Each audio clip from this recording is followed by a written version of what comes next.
guest tonight has said, quote, around junior high, my parents sent me to summer camp, and they wanted me to learn how to play tennis and ride a horse, but I signed up for singing, dance, and acting. I knew I was not an outdoor girl.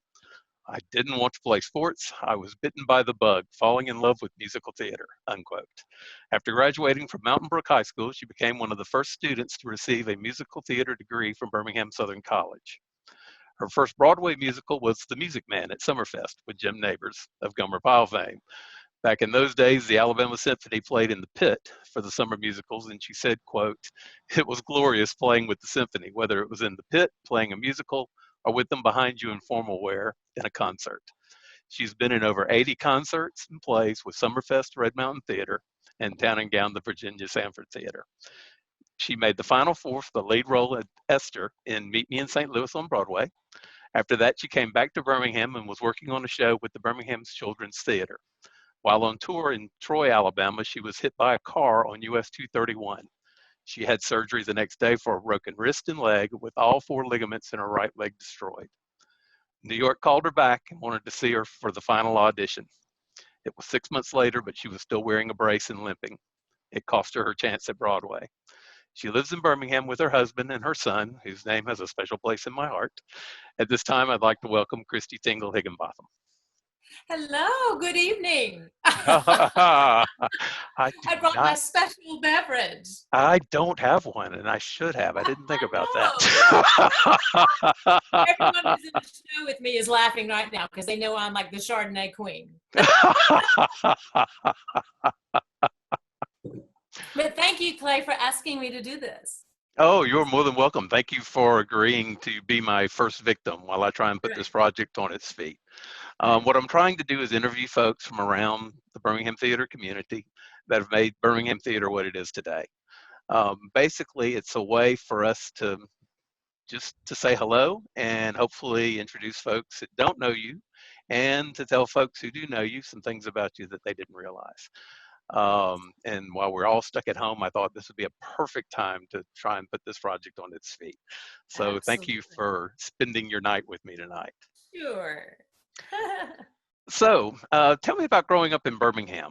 What are some of the things you remember, and when did you see your spark of being a performer? Well, I had the most amazing parents. I've lost my mother now, but my father's barely hanging on, but I was very fortunate. My brother Jay Tingle and I had the greatest parents, and they let us try whatever we wanted to try. And I have kept that policy and let my son try whatever, even if it was, lacrosse that lasted 4 months, just let him, try everything. And, they did want me to play tennis, and they did want me to kind of be that sporty outdoor girl. And they sent me to Camp Skyline. And I just was afraid of a horse. I didn't like the outside. And there was a singing and a dancing class. And I was like, So I signed up for that. So that what you said in your intro was absolutely true. I think I knew I could sing when I was in my youth choir. I go to Canterbury Methodist Church, and we had a fabulous youth choir and youth program when I was growing up, which was another blessing in my life. And I was sitting by the most beautiful girl, who's actually a very good friend of mine, Adelia Patrick Thompson now. She's married to Lynn Thompson, and she's moved away, but she was a year ahead of me, and I wanted to be her. So I was sitting by her in church choir, and so her voice was just so beautiful. And so I started to try to pretend like I was her, and I'd go home and I'd pretend like, singing in my hairbrush in my mirror. And I suddenly was kind of going, wait a minute, I kind of can sing, I think, So that was sort of when I noticed that first spark, those junior high-ish years of going to summer camp and the youth program at my church. Nice. Yes. Your very first show was The Music Man. And on your resume, you list your part as, quote, ensemble, unquote. What are some of your favorite memories of that show, and how many times have you done that show? Oh my gosh. So I guess my very first show was, of course, high school theater, like all of us residents out here listening, But my first professional show, yes, was with Birmingham Summerfest, 1983, Jim Nabors and Field Snow played Marion. And gosh, I've done the show 2 more times since. playing Marion. One time when Summerfest briefly moved to the Alabama Theatre, when Boutwell became too expensive for them to continue there. And then again, as you know, with you at the Virginia Sanford Theatre 5 years ago, 2015. But I do remember like I said, the symphony was in the pit. They played that beautiful overture. The big curtains were drawn, and at the very end of, well, just the train scene in the beginning of Music Man, the curtains opened for us to sing, Iowa, and we were all frozen in this pose, and I could see out of the corner of my eye, there must have been over 1,500 people there. Now, that was mainly because, and that's a huge crowd for Birmingham, as all of y'all know, but this was at Boutwell Auditorium, which is huge. And it was Jim Nabors. And I mean, buses would come from Sylacauga to see him. So we had huge crowds every night. And he was just a dear gentleman, like you think he would be. And I actually was going through my scrapbooks today. If you're on the James Hatcher Facebook page, a lot of people are, since we're in quarantine, are going through their scrapbooks and posting old pictures. So I found a picture of me and my brother Jay with Jim Nabors and a few others. So that was a fun memory. And then getting to play Marion 2 more times was a thrill. So yeah, and getting to work with you on that show was amazing for me as well. So our version was, I think, one of the most joyful performing experiences. Agreed. At the very end, the curtain call, we were all out there singing 76 Almost. The crowd was just cheering. Jack Mann was in his heyday. It was just one of the thrills. I had many thrills, but that was one. Yeah, and I like the fact that it was what I like to call an easy show. It just kind of fell into place. It wasn't a lot of late night rehearsals. Jack was not. He was not known for that. 9 o'clock, and like, you're out. Yeah, it just came together, which made it a whole lot of fun. Yes, he cast people that he knew. He always used to say, the director's most important job is to cast it right. That's right. And then your work is almost done. What challenges you as an actor or as a singer? What kind of push do you enjoy best when it comes to stage work?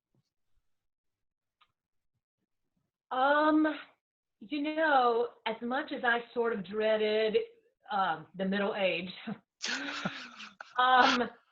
once I hit that and all the ingenues roles were passed, and boy, I pushed that line, and I know everybody's laughing right now, because laugh along with you. I was an old Marion librarian, and I was an old Guinevere, but once I got to the mom roles, those were the most challenging. Or the middle-aged women, like the Grey Gardens playing Edie, and of course Next to Normal, which is a whole other story, and maybe we'll talk about that later. Mama Rose, Gypsy. Yes, I've just fallen into that, at the right time in my life, those yummy middle-aged roles. And I'm going to go off script a little bit and talk about a role that I saw you in, which was the mom in Carrie.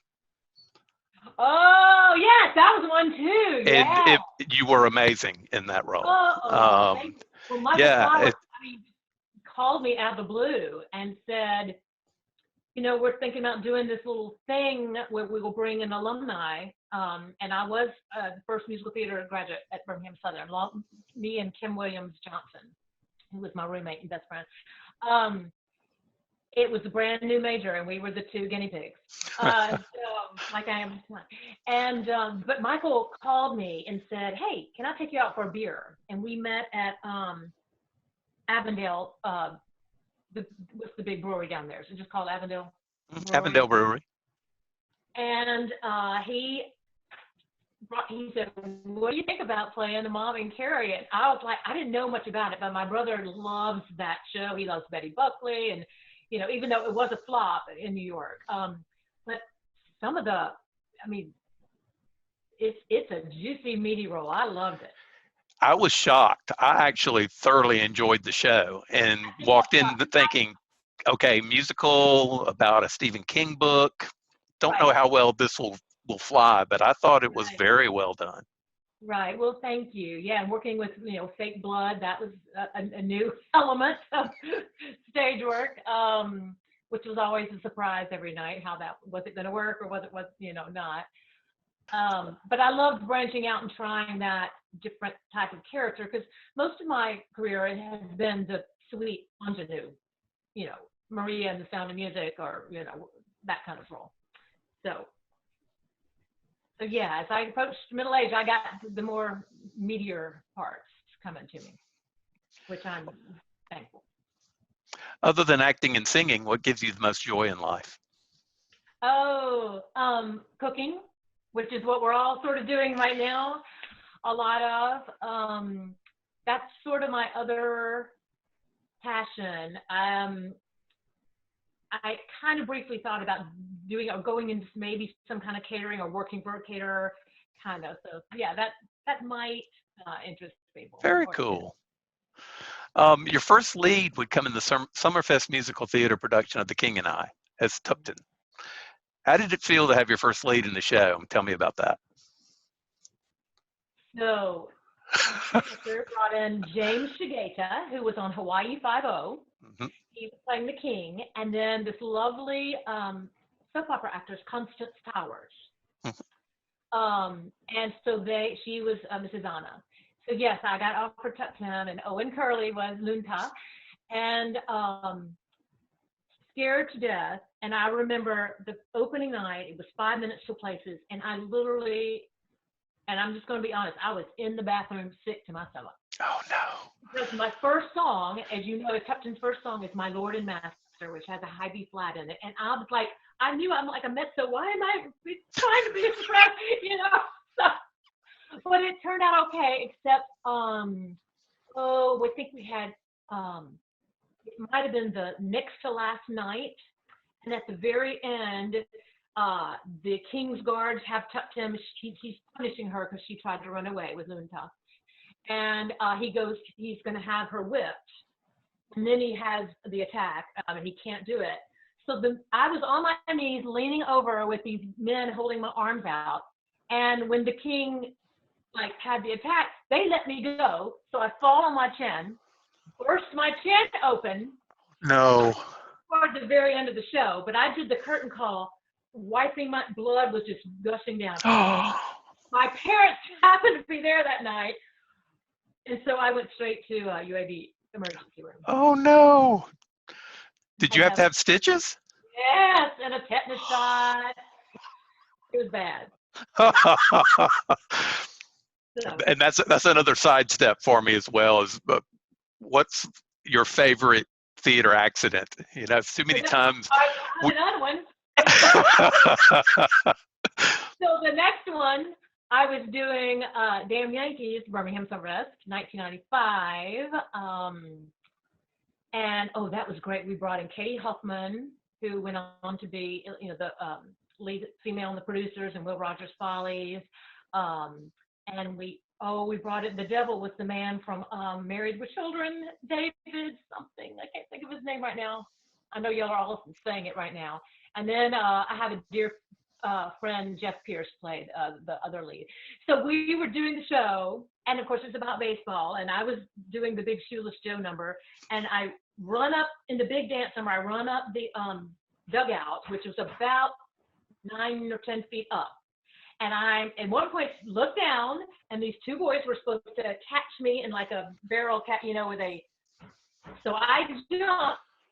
They didn't have a good grip. They did break my fall, but I went straight on my tailbone. So when you crack your tailbone, that's no fun if No. you've done it. And I have the next show was, what was the next show after that? That was Dolly Fox, the daughter of Yolanda Betby Fox, the first Miss Alabama, Miss America, was coming in, and she came up to me in my dressing room. I hope she won't mind me saying this. But she said, "Hey, sweetie, I heard you hurt yourself. I have something that might help you feel better." Advil will be just fine. If you see this. she's a beautiful person. I mean, you know, I don't know what she was indicating, but anyway. That was the bad one, you know, cracking her tailbone, but and the chin, you know. Have No. you done anything except musicals? And have you ever wanted to try your hand at just a straight show? Yes, because the older I get, the stress of I find myself more. I feel like I just want every note to be perfect, and it's getting to be a little much. So to be in a show where I don't have to worry if I wake up and I sneeze that morning and go, oh my god, am I losing? You know, we all do. I did, gosh, probably the last straight play I did was Lend Me a Tenor at Terrific New Theater. Oh, what a fun show. That's a fun show, yes. Yes, yes, yes. And Sandra Taylor was in that, the Divine Miss T. Nice. So We've got such wonderful folks here in town that it's funny when we mention names, we just go, "Oh, they're wonderful." I know. Everybody loves Miss T. You know. Now, this is kind of personal with me because I've had both of these happen. But have you ever been part of a show where you felt like it was a surefire hit and then it didn't bring in the audience? And just the opposite. Have you ever been part of a show and you thought, "Oh, this is never going to work," and then as soon as it opened, you realized the audience loved it? I can't remember the year, but our lovely friend and my dear friend Carl Dean had his own theater company for a while, Magic City Actors Theater. And I forgot how many years that lasted, but they did some wonderful shows. And we did the most beautiful production of Jason Robert Brown's Songs for a New World. Mm-hmm. And nobody came because nobody knew him. Nobody knew the name of that show. It was the VSG. I'm trying to think if it was called Town and Gown still then. I can't remember. Beautiful show. And we would go out and the lights would come up and there'd be maybe 20, 40-ish people there. and your heart got a perfect review. I forgot, maybe it was Alec Harvey. Perfect, like back when we had 5 stars or whatever, you know, and just glorious review. And the people just didn't come. Then a funny little one that was awful show is called Till Divorce Do We Part. And we did it in the Martha Moore site, and Jack Mann directed it, and it was the Feminine Hijinks team, me, Jan Hunter, Leanne Brown, and Kristen Skowski. And we thought no one would come, and women came in droves. Nice. And they laughed their behinds off. And it was just terrible script, but some kind of fun songs about, you know, it was about divorce, but, you know. Some people might think it. There you go. There you go. And I know we love all the directors we work with and would never say anything bad about them, but who's your favorite director that you've ever worked with? Gosh. I mean, I think just because I'm just still grieving, as so many of us are, over Jack Mann. Yeah. If you ever went a Jack Mann show, there was nothing like it. You were, on that first day, we would all be sitting in the house, and he would introduce everybody, say their first and last name, and what character they were playing. Mm-hmm.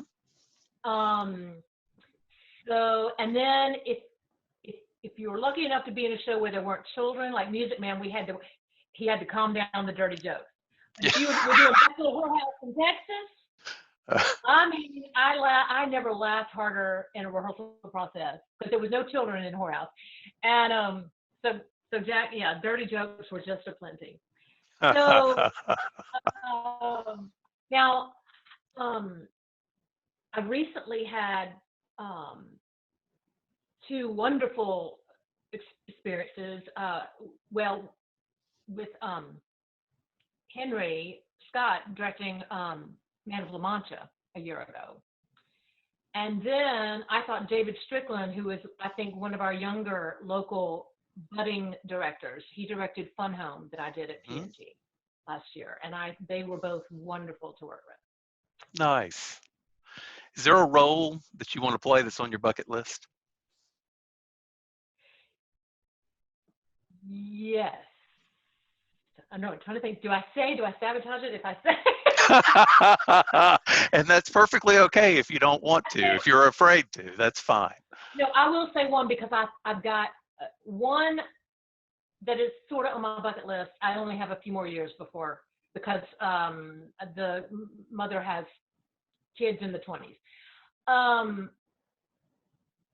But one day I would like to do Sunset Boulevard. Nice. And because of these great women now, Betty Buckley, Bette Midler, doing these, Bernadette Peters, still doing lead female roles in their 70s. Correct. Gives us all middle-aged women hope. The first role I ever saw you in was Nancy in Oliver. And I remember you took my breath away with the song As Long as He Needs Me in that production. And I remember thinking right then and there that I wanted to get a chance to work with you. If that's just being honest. Performing with you on stage was on my bucket list. So I was thrilled that I got the chance to do that. Who have you performed with on stage? Who would you like to perform with? It could be someone dead or alive that you never worked with.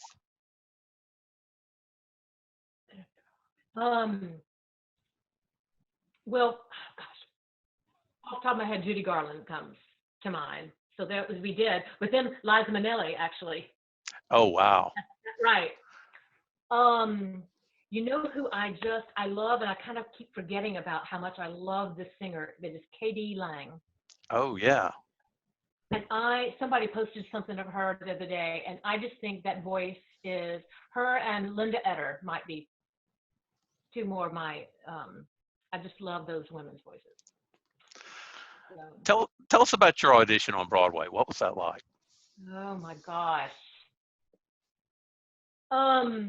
Well, so what had happened was Hugh Martin and Ralph Blaine came to Town and Gown Theatre. It was early 80s, and they wanted a shot at Broadway one more time. And they had written a new musical called Wedding Day, based on the famous novel A Member of the Wedding. And they came to Birmingham to do what's called a workshop of production, which some of us know in the business. That's what you do. Even Broadway shows do it. They go to another small city. They, work out all the kinks. I mean, every night I would be handed, here's a new lyric for this song, here's a new scene, some lines. And so it was weeks and weeks of rehearsals. And let's see, Belinda George Peoples was the lead, and me and Owen Curley. And it was just this beautiful little very southern show, though. And we workshopped it for weeks and weeks. We opened, it sold out, people loved it. So Hugh Martin packed up and went away, and I thought, oh, how great, I'll never hear from him again. So months later, I was in my childhood bedroom, and the phone, the real rotary phone, rang, picked up, and it was Hugh Martin. And he said, in his sweet little soft voice, my darling, New York absolutely hated our show. They thought it was too southern. It would never, Broadway, it would just never, But they said, if y'all want us to back you, we'll meet me in St. Louis, which of course was their huge hit. And the film was even bigger. So Hugh, always being Judy Garland's first rehearsal pianist, he sort of thought of me like her, and he said, you have to play Esther. You have to play the Judy Garland role and make it that way. So that began my process of flying back and forth to New York. And I would go to those just open calls, and they were very specific. They say, looking for a white female, must be 5'4", must be between the ages of, blah, blah. And I was all that. Because it was, in St. Louis, it has 4 daughters, and they wanted them to, kind of like you're doing Sound of Music. You want the kids to line up, in height, like that. So I would go, and there would just be hundreds of, girls that were very similar to me. But of course, Hugh was on my side, and I got down to the last 4 girls. And then I was sort of told, well, the project's a little bit on hold. We got to raise some money. I came home. I auditioned for. I got in a show at Children's Theater called Dick Whittington and His Cat, and we took that on tour. And one night in Troy, the driver of the van pulled in and said, "Okay, you're on your own for dinner." And my roommate and I crossed the highway to eat at a Pizza Hut. And when we crossed back, I looked, and this bright light was coming, and it was a car heading straight toward us. I screamed, and Jenny, my roommate, jumped backwards, and I was actually in the median by that point.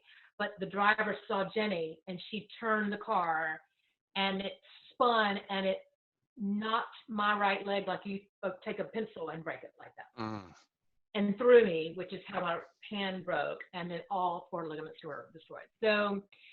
So rushed back to Birmingham, surgery, months and months and months of rehab. Here comes the calls from New York. Can you come to New York? Can we see you dance? And I'm going, oh my God, that's the last thing, you know. So I told the music director what had happened. I said, I have been in a horrible accident. My face, you know, I still look the same. I'm going to recover, blah, blah, blah. He said, you know what?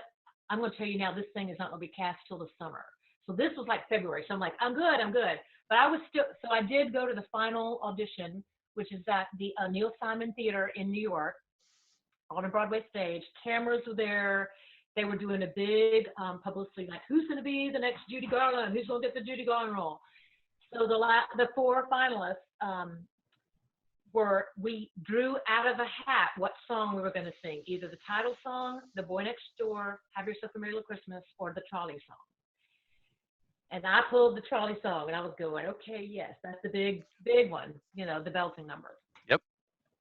Now, I still had a knee brace on. I wore a big skirt, so I still had a slight limp. But I was waiting my turn, and when it was my turn, I walked up to the stage, and I hear this little voice from the back of the house of the Neil Simon Theater, and it was Hugh Martin himself, and he said, wait, I'm going to play for her. So he walked, everyone stood quiet, and the reporters like taking pictures and writing down, and they were like, who is this girl from Birmingham, where the composer himself insists on playing for her audition. Nice. And we all waited while he was old then. I mean, he made it to 94 though, I think. He passed away at 94. But 94 years old, not year 9. And he walked all the way up and played for me, and I sang my heart out, but they said they noticed me limping, and so I didn't get it. Oh. I can understand there in that show, it goes through the 4 seasons. Hold on, my little girl. She's not getting attention, so she's tearing up. Why do you have to be in the picture? Okay. This is this is my little what girl. a sweetie. This is sweetie. Say hi, everybody. Okay. So let me grab what she was tearing up. Hold on. Oh, yes.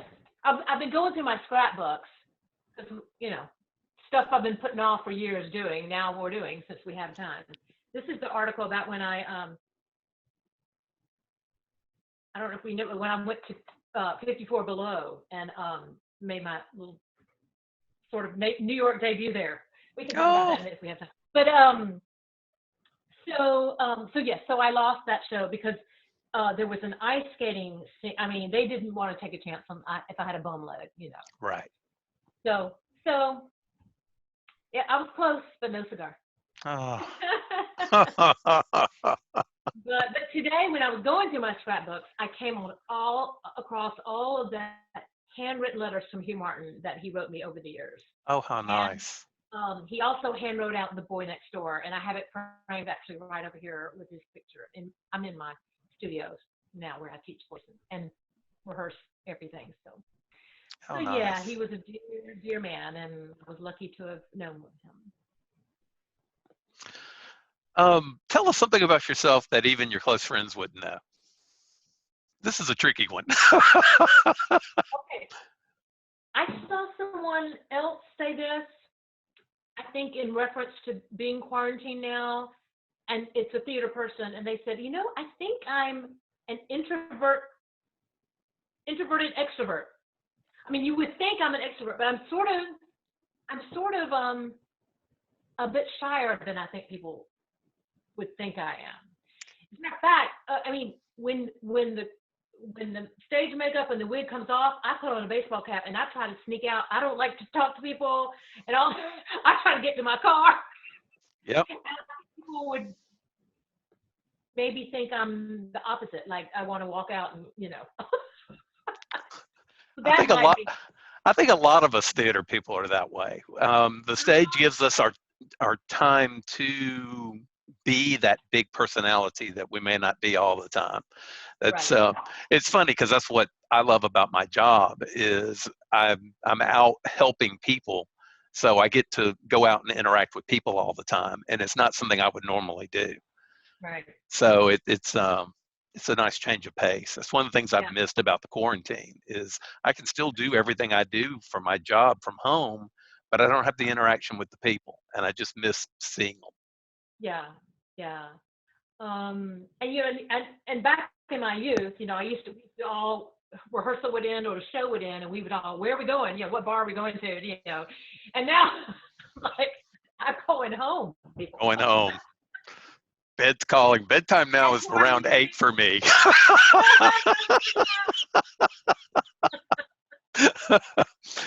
We used to have a thing here in the Birmingham newspaper where they did a best of every year. And they usually had the actors and actresses in there. And I know you've won Best Actress a few times. How many times did you win the award in the Birmingham News? I'm honored to say 6. Nice. Now, the very first one, Chloe, hi, baby girl. This is a fun story. Courtney Cox actually won it, but the Birmingham News said, and Birmingham News said that's not what we meant. We meant local, still local. Correct. And it's fun. I went to high school with Courtney, so that was kind of fun. But that first year, I was just thrilled. My parents, you know, and the news sent you a certificate, and I have it framed. So then, and then I just, you know, I won it 5 more times after that, and just what an honor, because back then you had to cut out the form, fill it out, put it in an envelope, put a stamp on it, and go mail it in. Send you it know. in. Yeah. So people really obviously took the time out to vote for me back in the day. Isn't that nice? It was very nice. Do you ever get recognized when you're out with your husband in town? And have you ever been mistaken for somebody else? Oh! I know 2 people who are laughing right now when they see this. So yes, I do get recognized, and I will say,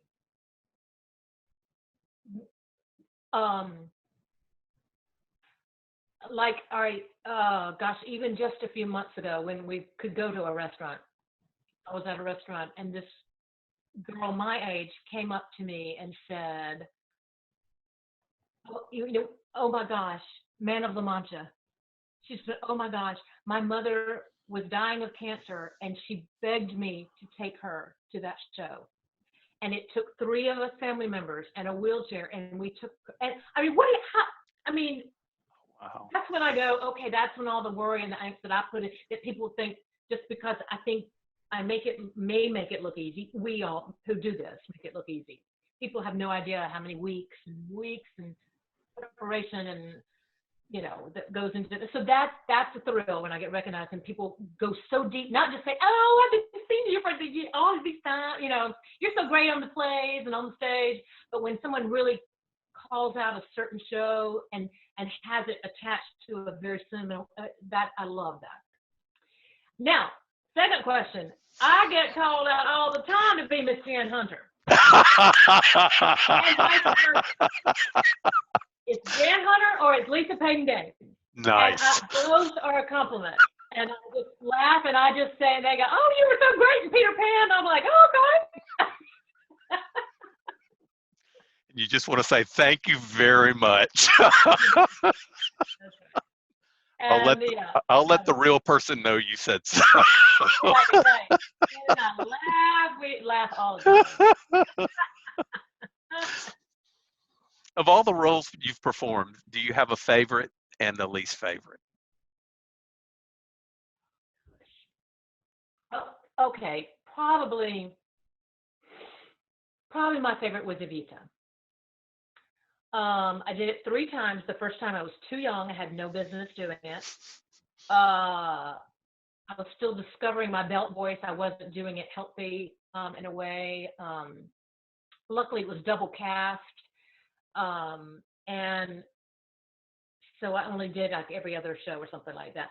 But then I got to do it 2 more times. One with the great Mitzi Hamilton, who, if you know that name, if you're a theater buff, she was the original Val in A Chorus Line. The story of Tits and Ass, that is her real life story.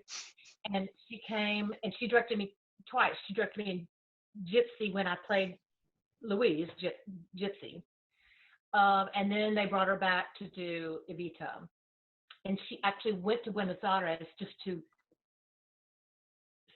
do research, and she brought me a rosary, which I have it by my bed still to this day. Nice. And so I always say that's my favorite role. It's really hard. It has, you go through, and now I understand they're casting it with 2 actresses, because she starts so young and then she goes into her 30s. So sometimes they're casting like a 19, 20-year-old to play young, Ava, and then an older actress to play her. So, but it was a hard dance role. It's a hell of a hard belting singing role. I had 20-something costume changes, wig changes, very challenging, but I love it. Gosh, and then most recently it was when I got to play Mama Rose, Next to Normal, and Grey Gardens probably were in the top. Then let's see, did you say role I did Least not favorite. like? Least favorite. All right, all you Sondheim lovers, don't hate me. I was cast in Company, which is a great show, but I was cast as Susan, which is sort of the least interesting character and she doesn't really have a good song. But I love that show. But if I had to pick, Yeah, that's completely understandable. Okay. What's your favorite theater story?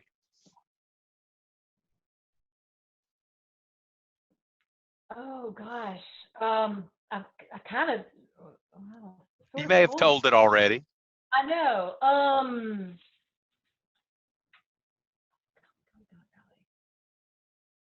Well, okay. Actually, in speaking of the article that my little dog was about to tear up, which was, who is this by? Maybe Alec Hardy? Because she's thinking, who the welcome steps in at the last minute to make her New York debut. All right, so this only happened a few years ago. On the advice of my best friend Jan Hunter, I was turning the big 5-0, and my friend Brad Simmons, who lives in New York, said, "Hey, guess who's singing at 54 Below on your birthday? Patti LuPone." I was like, "What?" So I thought, and Jan said, "You got to go." She said, just go and by yourself to New York City. Best birthday ever. Took myself to New York, bought me a ticket to 54 Below, and Patti LuPone sang, and it was amazing. So on that trip, I saw some other shows, and I met up with a director friend of mine, Scott Thompson, who had directed me in that production of Damn Yankees that we talked earlier about. And he had been working on this project for years and years, a musical about Harold Arlen's music, and he said, "I'm going to showcase it at 54 Below in 3 weeks. I'm so excited." And I jokingly said over dinner, I said, "Well, if anybody gets sick at the last second, call me and I'll come do it." Forward to 3 weeks later, I'm in my kitchen about to go to bed at 10 o'clock at night. Scott calls me. He says, "Oh my gosh, what time can you be on the plane tomorrow?" And I said, "What?" And one of the people got sick. He said, "We're doing this. We're holding the books in our hand. You'll be fine. You just got to sing Oh, it's gonna come to me. Down and down I go, round and round I go, like a leaf. Y'all are all saying it right now. Anyway, so yeah, I had to learn maybe a couple of songs, and I was on a plane the next day, Oh, wonderful. flew to New York, went to some studio, rehearsed till after midnight, was so tired. The next day, still, studying and going to rehearsals, and then we did it Thursday night at Six Public. And Louise Beard was there. Ah, And she took these great pictures of me, which I have framed. Because Louise is a friend of Scott's also. amazing. So that was kind of a fun thing. Well, I know you've performed with a lot of orchestras. Do you have a favorite? Well, the Alabama Symphony is my favorite. They are wonderful. Absolutely. I love Chris Compasori. Our symphony is glorious. I will say that. Now I started with our before our symphony folded, gosh, in like the 90s or whatever that was. And my dear friend, still a dear friend, who hires me all the time to do gigs, David Itkin is his name, and he has taken me to Arkansas, to Chicago, to Virginia, to Texas. But the thrill was, at one point, he was the maestro of the Las Vegas Philharmonic. So I got to sing in Las Vegas, which is fun to say that you perform. Wow. So that is one of my favorite concerts, even though the Alabama Symphony is my favorite orchestra. You perform with two groups in town, Four for Time and the Hot Tamales. Tell us about those projects. Oh my gosh. Hot Tamales is 20-something years, maybe 24-ish. Jan keeps up a little bit better than that than me. But what had happened, how that started was back in the day of city stages. Y'all remember city stages and what a big deal that was for our town. So I got a call asking if I would want to do a one-woman show at one of the stages. And so I said, absolutely. So I did it. It was a great thrill. So the next year came, they called and they said, oh my God, we want you back, but is there somebody you might want to do a show with, And I think they actually mentioned Jan. And I said, oh, how great. And they said, and so as we were communicating, they said, can y'all come up with some kind of fun name for yourself? Well, at that time, there was a cooking show called The Two Hot Tamales. I can't remember the women's names, but I loved that show. So my husband jokingly said that that's what you and Jan are. Y'all are Two Hot Tamales. Nice. So that's how that all came about. And we made our debut with the Hot Tamales. I don't remember the year, and then we stayed together ever since. And then for Time came Carlene, Lonnie Parsons, and Jan and I. Lonnie is recently back in Birmingham. I saw that on his Facebook page. Yes. So that's a thrill, because when he moved away, I thought, oh, you can't just speak 3-4 times, which is a waltz. That's a waltz.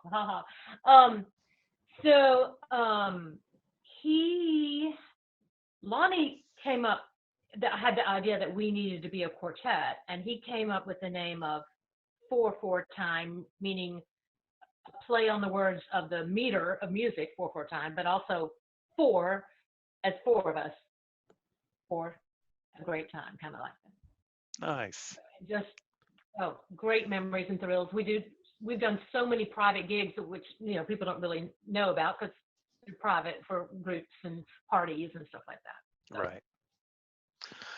Well, thank you for spending your evening with me. I'm going to end this with the show that I'm ripping off that gave me the idea for this. They always end with 10 questions, and I'm going to use those same 10 questions. And don't worry, you can say the curse word and I will edit it out. So, so let's go ahead and go through with these and just enjoy. What is your favorite word? I know. Oh, this is a hard one. I like the word delicious, and it can apply to more than just food. You see a puppy, oh, it's just delicious. You see a little baby, oh, how delicious. It just sort of is a happy word to me. So. Nice. What's your least favorite word? Oh, well, right now, pandemic. Perfect choice. Right. And I don't really like the Lord's name taken in vain. I can cuss with the rest of you, but I don't particularly like, taking the Lord's name in vain. Okay. What turns you on?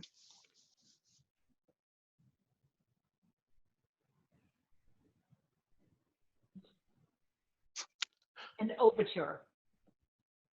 What turns you off? Um, oh, um, and somebody posted something similar on Facebook. Said, somebody who chews loudly. That's all. What sound or noise do you love?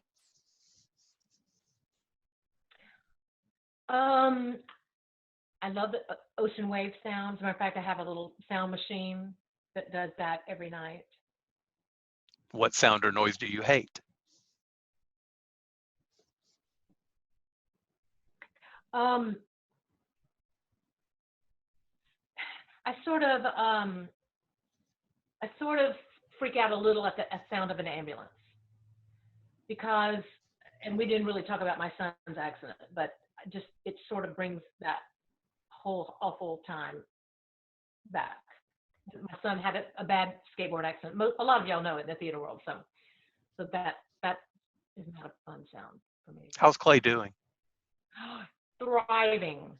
Great. Thriving. I hate that he's supposed to graduate this Saturday from Auburn. Oh.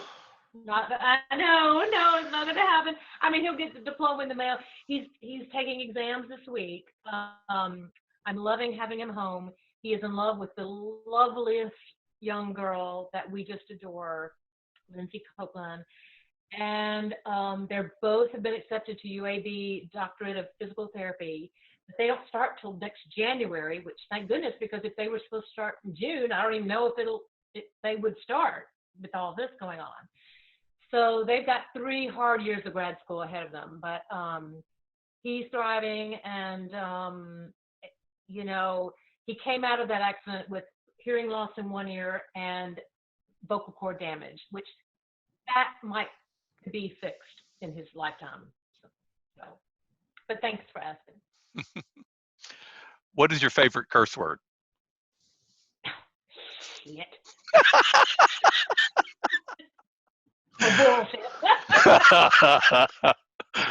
What profession other than your own would you like to attempt? Well, funny you asked. And some people, I started telling a few people this around the holidays. I've been, like I kind of hinted at earlier, thought about catering or something. I thought, the stage life, I can't, I need something else. Because truly, I'm going to be an empty nester. Clay is graduating and, So, for the last 3 to 4 years, I've been doing Pilates to help me stay in shape for these, Mama Rose type roles. And the owner of my Club Pilates came to me a year ago, actually in April, and said, have you ever thought about being a teacher? Your dance background, you have the moves, you have the, all that. And I thought about it. And I waited and waited. But last July, I took the plunge. I paid the fee, and I'm in the training to be a certified Pilates instructor. Very cool. I'm this close to testing out final. And then this happened, and so it'll happen. There you go. So. What profession would you not like to do? Oh my gosh, I don't think I could be a elementary school teacher. And hearing all these parents now, the kids are at home and they're doing online schooling. They go, how do teachers do this? And I'm like, amen. How do they do it? So how do they do it? I couldn't do it. Yeah, I found that out when I started doing my internship because I wanted to be a teacher and discovered, no, I would not make it. If heaven exists, what would you like to hear God say when you arrive at the pearly gates?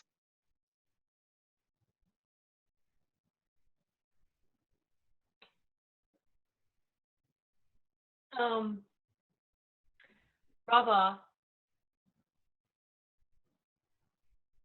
let me show you to your dressing room. Your mother is in there. Very nice. Very nice. Well, that's everything. Thank you so much. Look at this. We brought it in under an hour, so that's perfect. Well, it's just a joy talking to you anytime. But thank you so much for letting me. No, I love you, Clay, and we got to play husband and wife on a commercial,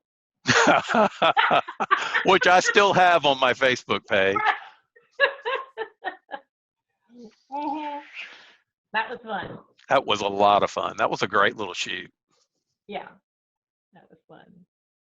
And stay safe and well. And thanks again for taking the time out to do this with me. I greatly appreciate it. I'm honored that you asked me first, and I hope it works out. And I'm gonna go finish my wine and have dinner. And it's all y'all, the girls in every dressing room that I've been in, which was really fun to do cabaret, this past cabaret that Dane Peterson just directed at VST, because I had, it was my easy show. I had a smaller role, and I just got to be in the room with all the women and hear the stories and the fun and the laughter and share the germs. And because when I'm playing a principal role, I am on that other side. Stay away from me. Nobody come around me. But all the girls, anybody knows that I love to eat late at night, and that's what I'm about to go do. And I eat kale almost every night. Nice. That's another interesting thing. That's something some folks might not know. Right. Well, have a wonderful rest of your evening, and hopefully this will be over, and I can actually see you in person again soon. Absolutely. Thank you, Clay. All righty. Take care. Okay, well.